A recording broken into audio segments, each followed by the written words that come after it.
नमस्कार। मैं वीके शास्त्री अपने चैनल के माध्यम से आप सभी दर्शकों का बहुत बहुत स्वागत करता हूं। ग्रहों के महामंत्री, ज्ञान, धन, संतान, विवाह और भाग्य के कारक देवगुरु बृहस्पति 27 अप्रैल को मेष राशि में उदित हो चुके हैं और 1 मई 2024 तक मेष राशि में ही गोचर करेंगे। मेष राशि मंगल की राशि है और मंगल देवगुरु के परम मित्र हैं।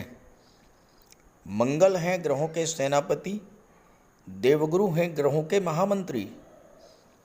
ऐसे में मंगल की राशि में गोचर करते हुए देवगुरु अत्यंत शुभ फल देने जा रहे हैं।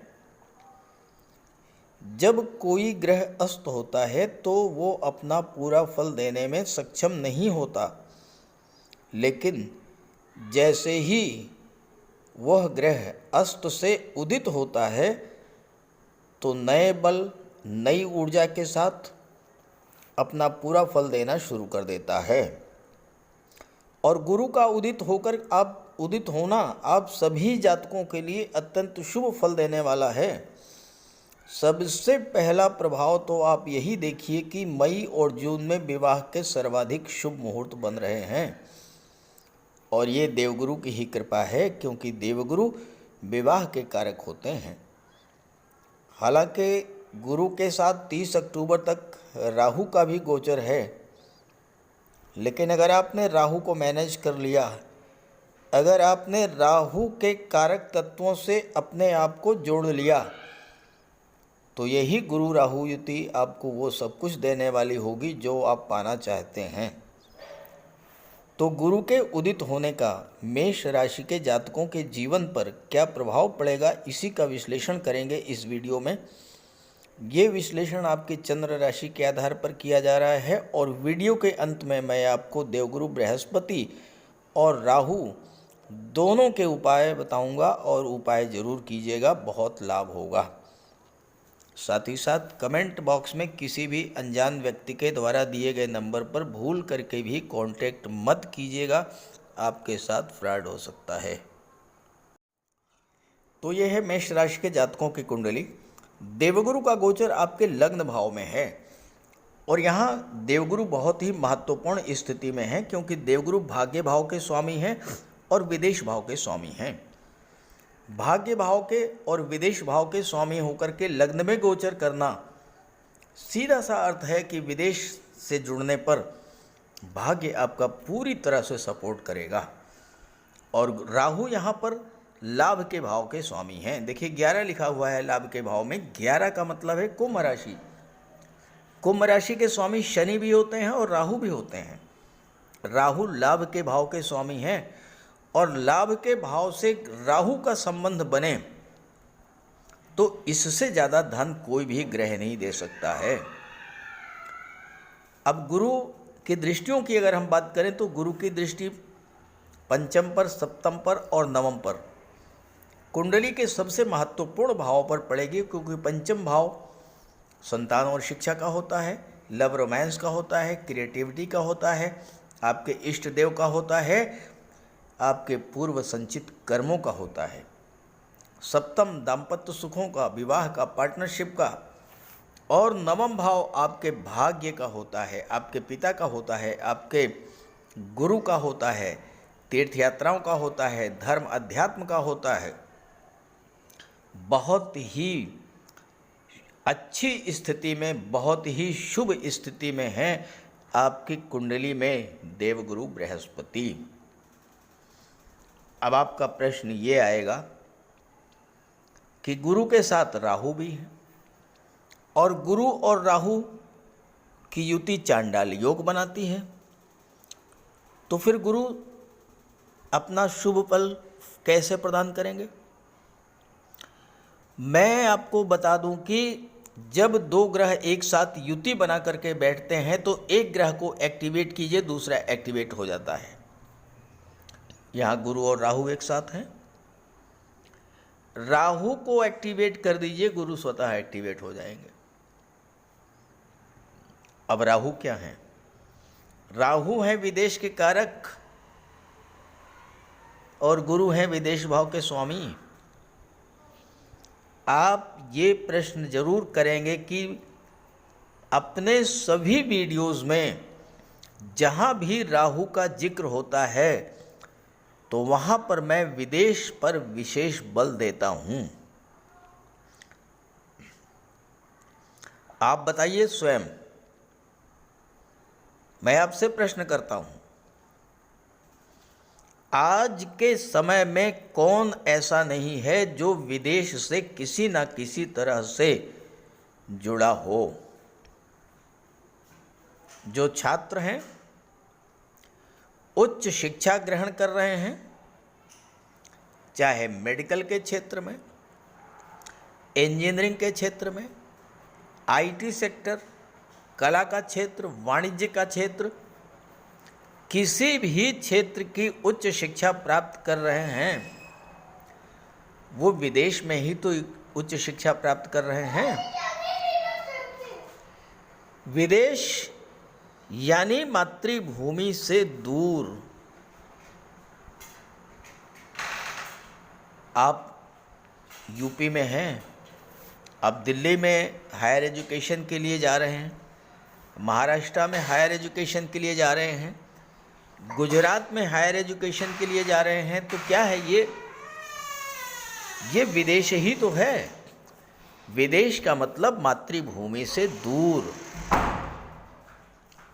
जो बिजनेसमैन हैं, जो व्यापारी वर्ग हैं, उनका भी संबंध दूसरे शहरों से, दूसरे राज्यों से है। बगैर दूसरे राज्य के, बगैर दूसरे शहर से व्यापारिक संबंध बनाए सफलता मिल ही नहीं सकती। तो विदेशी संबंध हो गया। यहाँ तक कि जो मजदूर वर्ग हैं, इवन ईंट भट्ठों पर काम करने वाले या फार्म हाउस में मजदूरी करने वाले, वो भी एक राज्य से दूसरे राज्य में जाकर के कार्य कर रहे हैं, तो वो भी तो विदेश चले गए। तो राहु का एक पक्ष तो पूरा हो गया। अब दूसरे पक्ष पर आते हैं। राहु है विस्तार के कारक। हर व्यक्ति अपने कार्य का विस्तार करने के लिए प्रयत्नशील है, और आप भी कीजिए। राहु है ऑनलाइन टेक्नोलॉजी, ऑनलाइन एक्टिविटीज़। अब आप बताएं, आज के युग में हर व्यक्ति mobile, internet, social media, YouTube, Facebook, Instagram से जुड़ा है। तो भाई राहु के जो पॉजिटिव एस्पेक्ट्स हैं वो तो पूरे हो ही रहे हैं। तो राहु एक्टिवेट है तो गुरु क्यों नहीं एक्टिवेट होंगे। और जब गुरु एक्टिवेट होंगे तो कुंडली के 6 भावों के फल आपको मिलेंगे। पंचम के, सप्तम के, नवम के, द्वादश के, लग्न के और एकादश भाव के। अब यहां पर एक चीज समझने की है कि राहु चांडाल योग का खराब फल कब देंगे।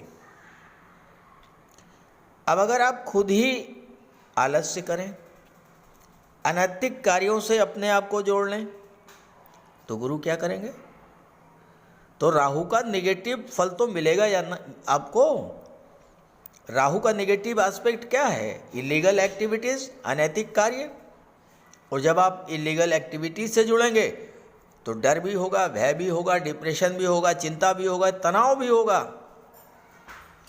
तो इसमें गुरु चांडाल योग का कोई दोष नहीं है। आप इसका पॉजिटिव एस्पेक्ट्स को फॉलो अप करके सकारात्मक फल प्राप्त कीजिए। अब आपको क्या फल मिलेगा। पंचम पर दृष्टि, संतान का लाभ, शिक्षा का लाभ, लव रिलेशंस का लाभ। गुरु की दृष्टि में अमृत होता है। जिस भाव पर गुरु की दृष्टि पड़ती है उस भाव को गंगा जल की तरह पवित्र कर देते हैं देवगुरु। छात्रों के लिए तो बहुत ही शुभ है। जो रिलेशन में है उनके विवाह में बनने का प्रबल योग है। और जैसा मैंने शुरू में बताया, मई और जून में विवाह के सबसे ज़्यादा शुभ मुहूर्त बन रहे हैं। अगर आप रिलेशन में हैं तो आपके विवाह के योग बनेंगे, नहीं हैं तो भी अगर विवाह के इच्छुक हैं तो गुरु की दृष्टि सप्तम भाव पर पड़ रही है। परंपरागत तरीके से आपके विवाह के योग बनेंगे, 110% बनेंगे।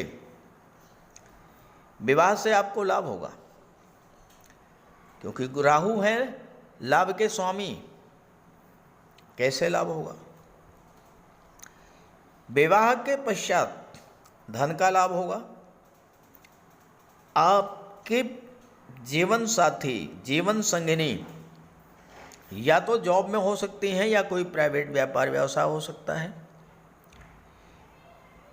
यह भी संभव है कि कार्यस्थल पर अपने किसी सहकर्मी से आपके रिलेशंस डेवलप हों और वो मैरिज में कन्वर्ट हो जाएं।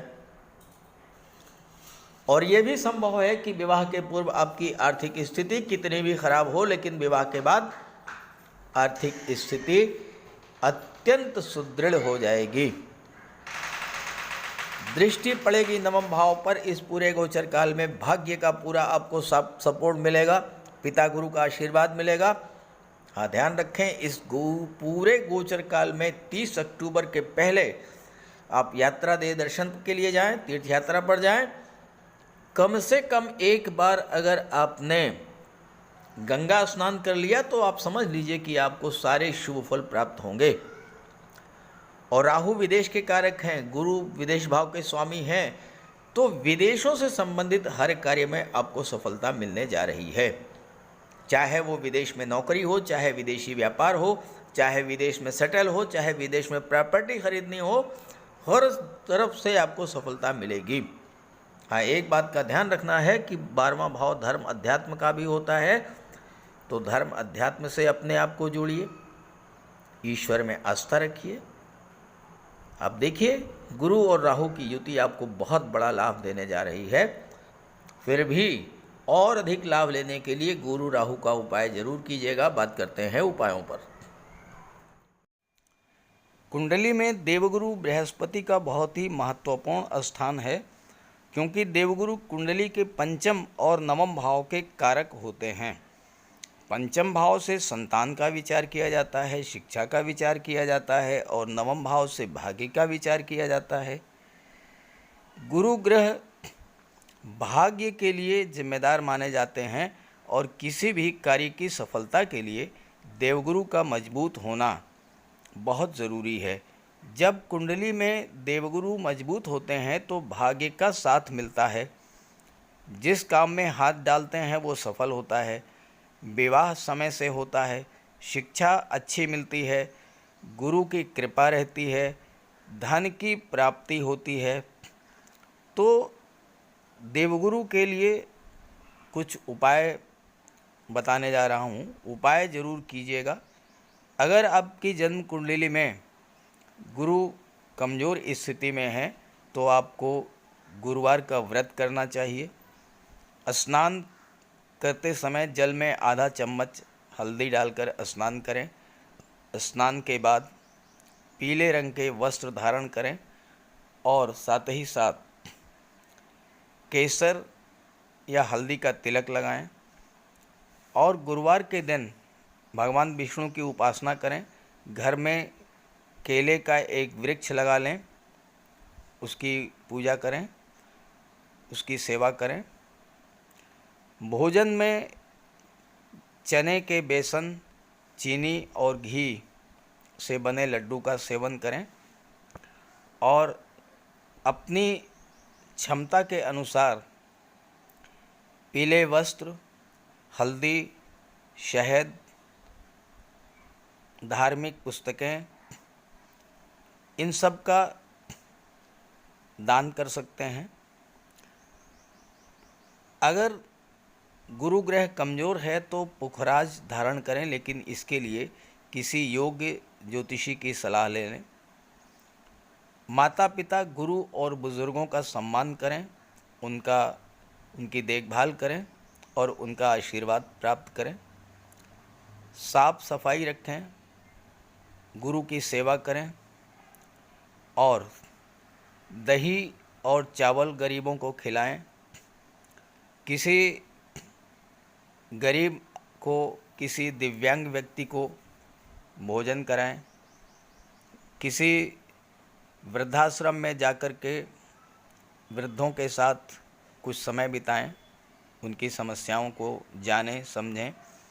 कोई ज़रूरी नहीं है कि आप धन से ही सहायता करें, तन और मन से भी आप मदद कर सकते हैं दूसरों की, और ऐसा करने से देवगुरु अत्यंत प्रसन्न होते हैं। और जब देवगुरु बलवान होंगे तो आपको पूरा लाभ मिलेंगे। तो ये उपाय करके देखिएगा, लाभ होगा। राहु का कोई अशुभ प्रभाव आप पर न पड़े, इसलिए राहु का उपाय जरूर करें। राहु का सबसे बढ़िया उपाय है मोर पंख। देखिए, राहु को सर्प का स्वरूप माना गया है और मोर सर्प को खा जाता है। तो जहाँ पर मोर पंख रहता है वहाँ पर राहु का प्रवेश नहीं होता है। अपने घर के मेन डोर पर, बेडरूम में, ड्राइंग रूम में, स्टडी रूम में एक एक मोर पंख लगा दें।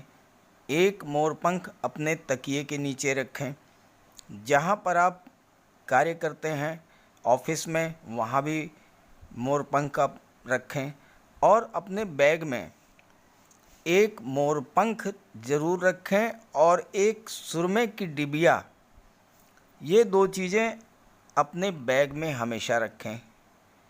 और एक छोटी सी चांदी की गोली अपनी जेब में रखें। इससे राहु और बुध दोनों का उपाय हो जाता है।